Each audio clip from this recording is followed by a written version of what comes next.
నిన్ను దాటిపోకూడదు ఆయన.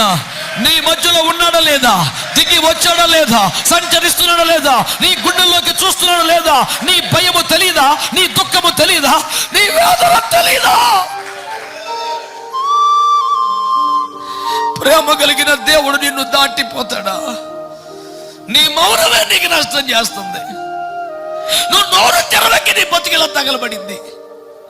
నువ్వు అడగకే పొందుకోవట్లేదు రా బాబు అని యాకోబు అపోస్తలుడు గోలబెట్టి చెప్పాడు. నువ్వు అడిగితే ఇవ్వనా నేను? నువ్వెందుకో సైలెంట్ అయిపోయావు. సేవ అలాగే చచ్చింది, కుటుంబం అలాగే చచ్చింది, నీ ఆరోగ్యం అలాగే చచ్చింది, నీ అంతరంగం అలా చచ్చింది. అయినా నీకెందుకో దుఃఖం రాట్లా, నీకెందుకో నోరు పెరగట్లా. ఇన్ని సంవత్సరాలను ఒక మంచి అభిషేకం పొందలా, ఒక వరాన్ని పొందలా, ఒక కృప పొందలా, ఒక సాక్ష్యం పొందలా. ఎట్టబడుకుంటున్నావయ్యా? దాటిపోతున్నాడు రా బాబు. ఏడో